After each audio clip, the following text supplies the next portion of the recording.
Stop what you are doing right now. Not slow down, stop. If you are around other people, this is not for them. If there is noise around you, lower it. If there is something in your hands that you do not need, put it down, because what I am about to say was not meant for the general public. It was sent for a specific kind of person.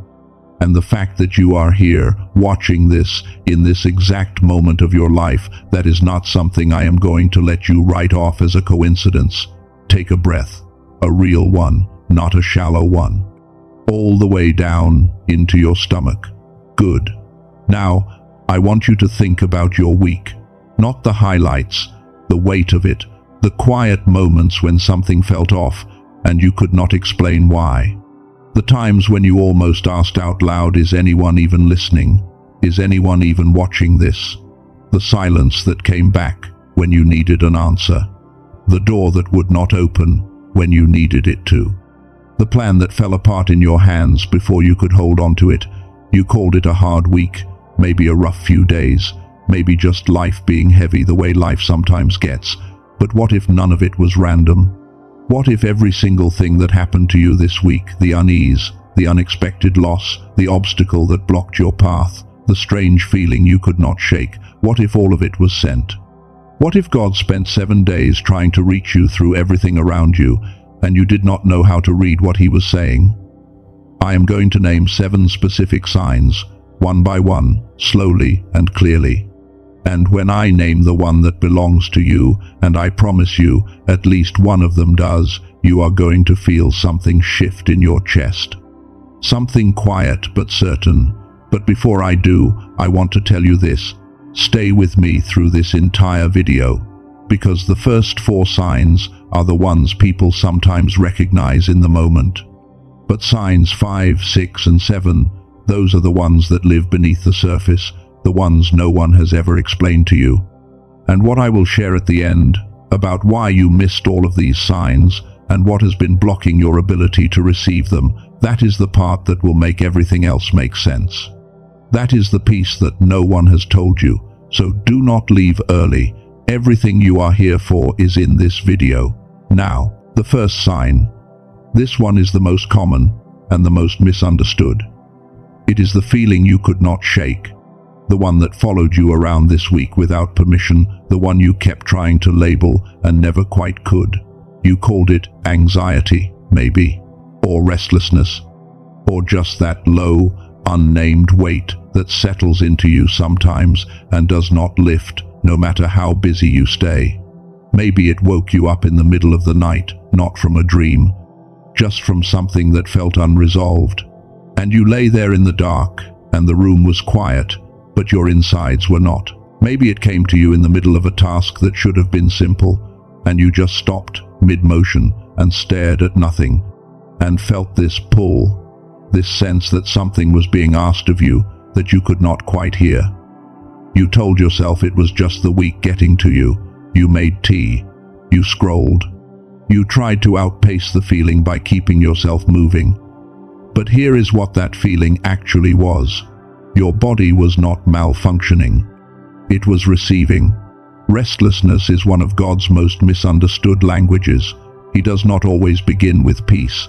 Sometimes he begins with an alert. And that alert arrives the way a frequency arrives, not as a thought, not as a voice, but as a sensation in the body that says something is shifting, something is being asked, something is coming that you need to prepare for. That was not anxiety, that was an activation. I hear the Spirit saying, I have been calling, the silence was never mine. That was the first sign. And that was not random. Now the second sign. This one is going to require you to think back through your week carefully. Did something come to you more than once, from more than one direction? A specific word, a verse you had not thought about in months. A theme that surfaced in a conversation and then showed up again in a song you happened to hear in a waiting room, and then appeared a third time in something you read before bed, all within the same week, from sources that have no connection to each other. You noticed it. Maybe you smiled at it for a second, and then you moved on and forgot it. But I want to tell you what that was. In the ancient Hebrew language, the word for God's spoken word is dabar. And dabar does not simply mean a piece of information delivered from one party to another.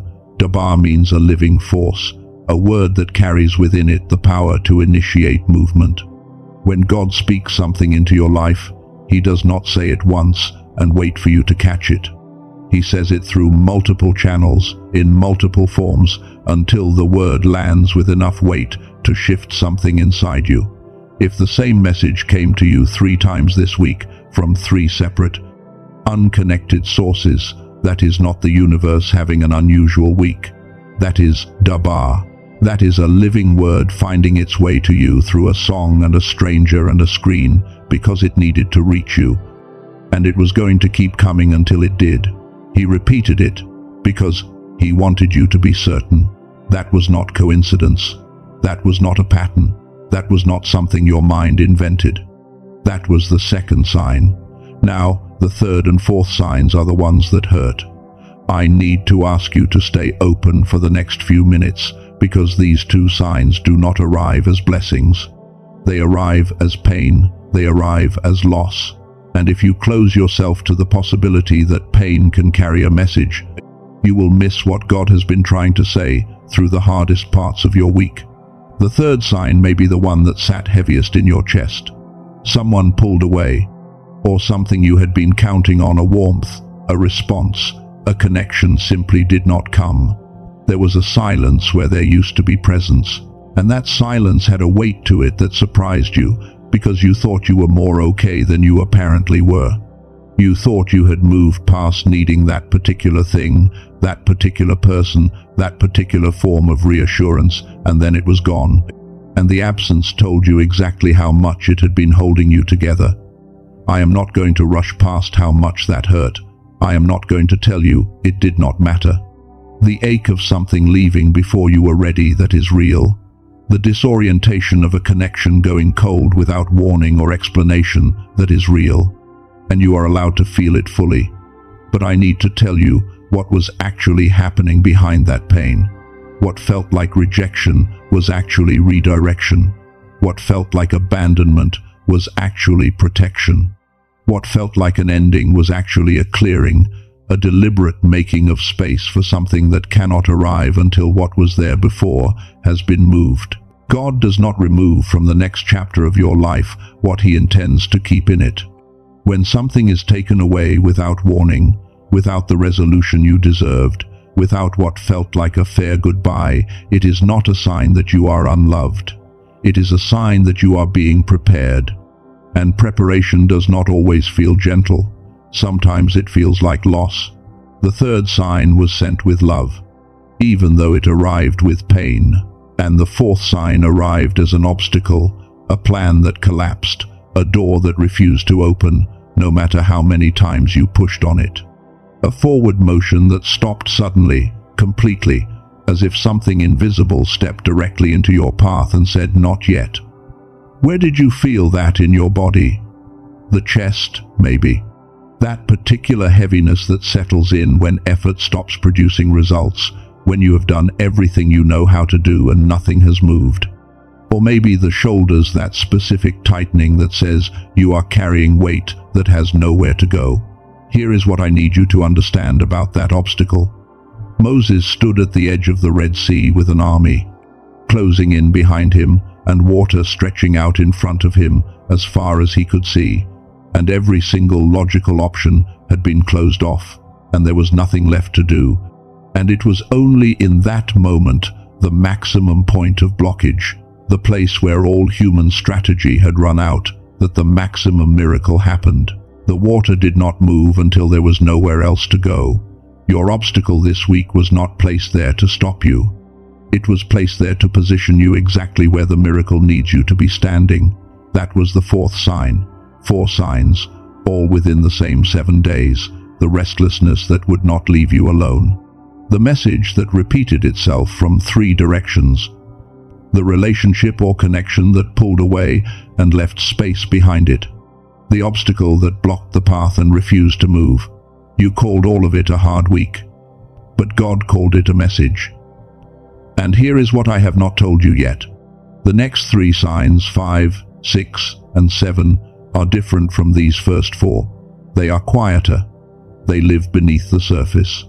They are the signs that are almost impossible to recognize without a specific kind of awareness, and that awareness is exactly what most people have lost without realizing it.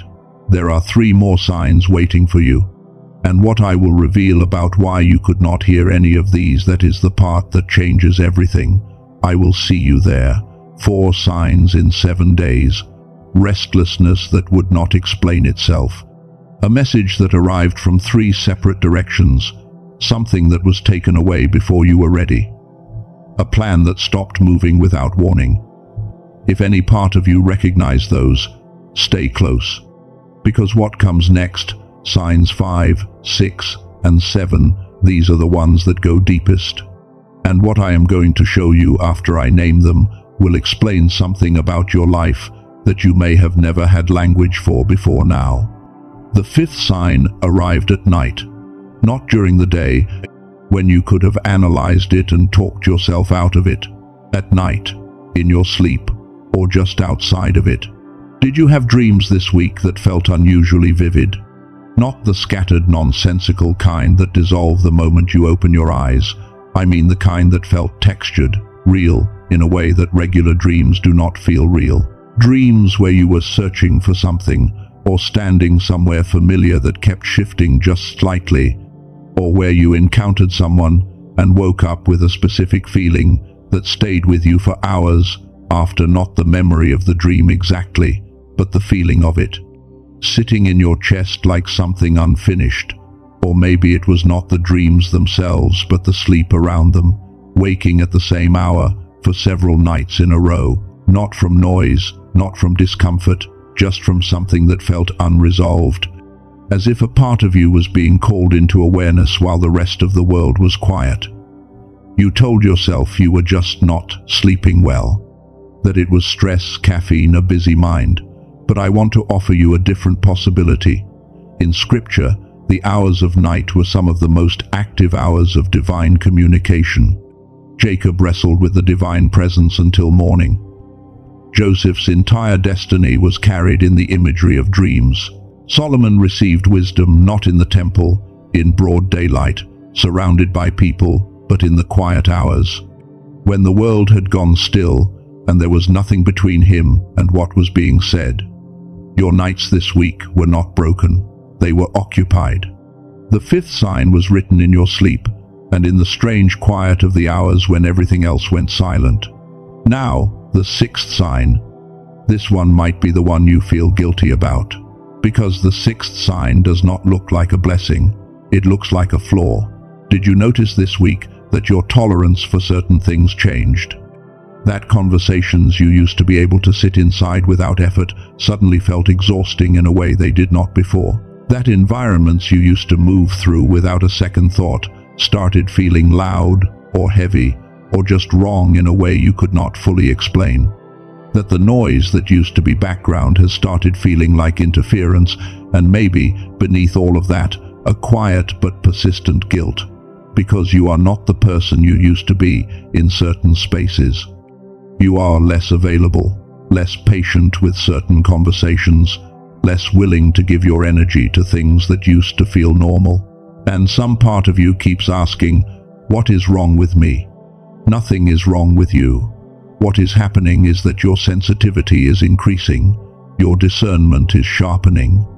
And when your ability to sense things deepens, the things that are not aligned with where you are being taken begin to feel exactly like what they are: friction, resistance.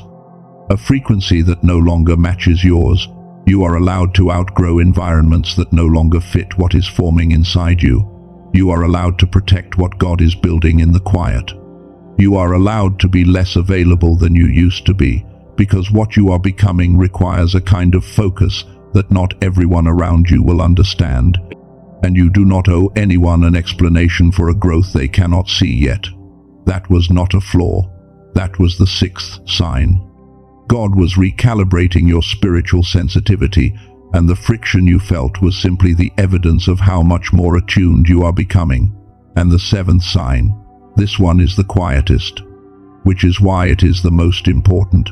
At some point this week, in a moment that probably did not announce itself, maybe while you were driving or in the shower, or just sitting somewhere between one thing and the next, you had a knowing, not a thought, exactly, not a feeling, exactly, something that sat just slightly outside of both of those categories. A quiet, persistent sense that something is about to shift, that something is coming, that the version of your life you are currently living is not the version this season will end on. You almost dismissed it. Part of you probably did dismiss it.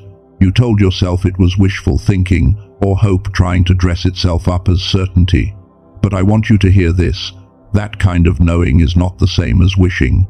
Wishing says, I hope something good happens. Knowing says something is already in motion, and I am just beginning to catch the edge of it. That was not wishful thinking. That was the seventh sign. And the fact that you almost missed it, the fact that it was so quiet, you nearly talked yourself out of it entirely, that brings me to the most important thing I have to say to you today. Why did you miss them? I need you to hear this clearly, because I think you are about to blame yourself. I think you are sitting there right now, wondering if you are not spiritual enough, or not disciplined enough, or not close enough to God to have heard what He was saying. I think there is a part of you that is making this about some kind of failing on your part, and I want you to stop that right now.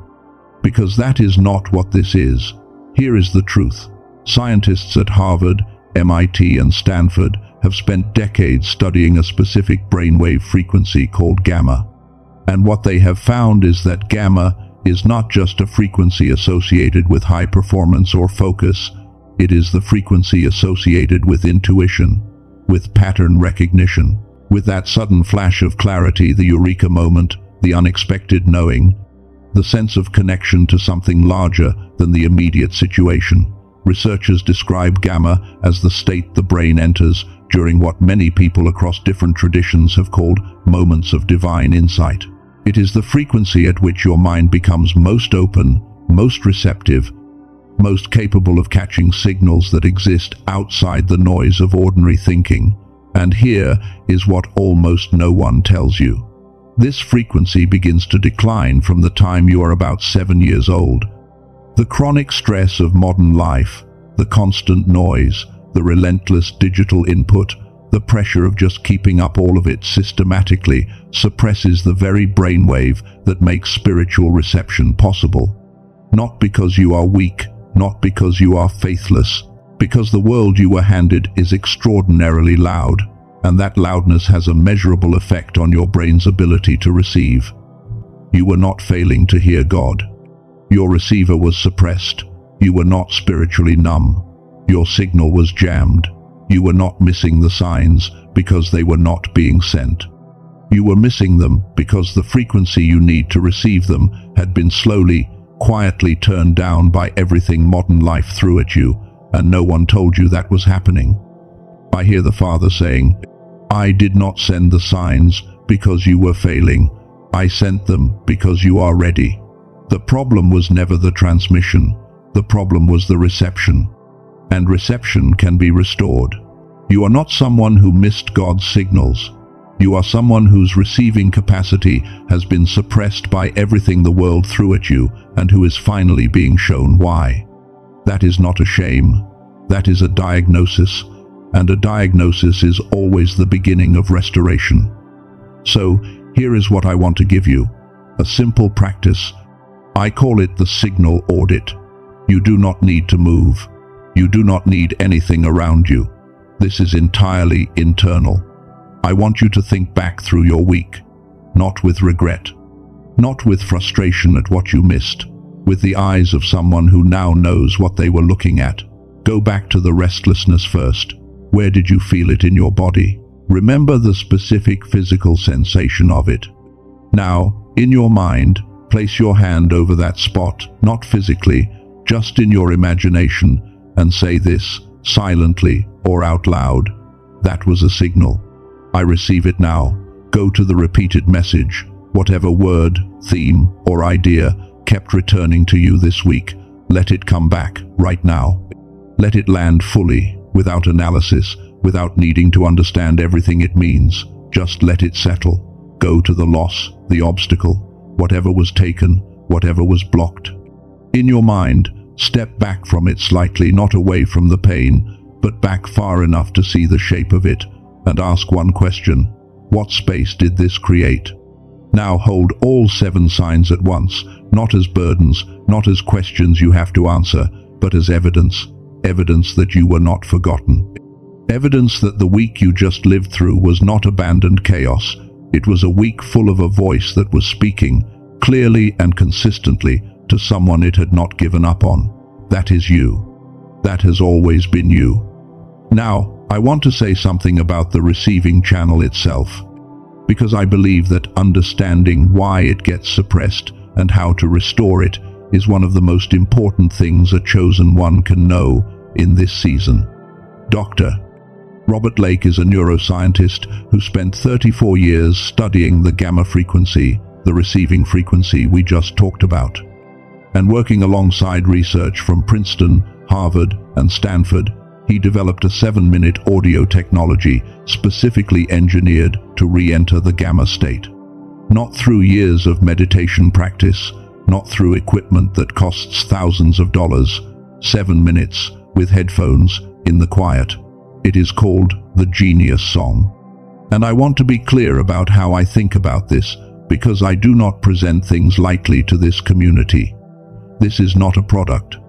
This is a recalibration tool for the exact frequency we have been talking about, the one that was suppressed, the one that governs your ability to receive, to perceive, to catch the signals that have been sent. Think of your mind like a radio. The transmission has been happening. God has been broadcasting. What the Genius Song does is help turn the dial away from the static and back toward the signal. If what I just described resonates with you, and only if it resonates, the information is in the pinned comment below. There is also a counterfeit warning there, because there are imitations that do not carry the actual brain entrainment technology. The link in the pinned comment is the only place to access the original. I ask you to look only if you feel genuinely drawn, no pressure, no urgency, beyond what your own spirit tells you. What I will say is this: the signs are still speaking. They do not expire. Every sign God sent you this week is still open, still active, still waiting for your recognition of it. Signs from God do not have a deadline. They accumulate until you are ready to receive them. And you are ready now. I want to close by saying this directly to you.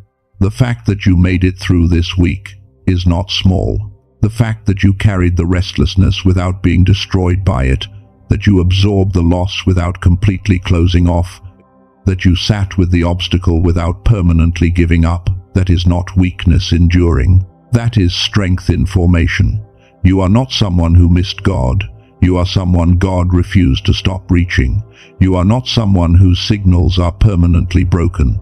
You are someone whose receiving channel is being restored right now, in real time, starting with the moment you recognized your week for what it actually was. And I hear the Father saying, "My child, I did not bring you this far just to leave you in confusion. Every sign I sent is still speaking. The week was not wasted, and neither are you.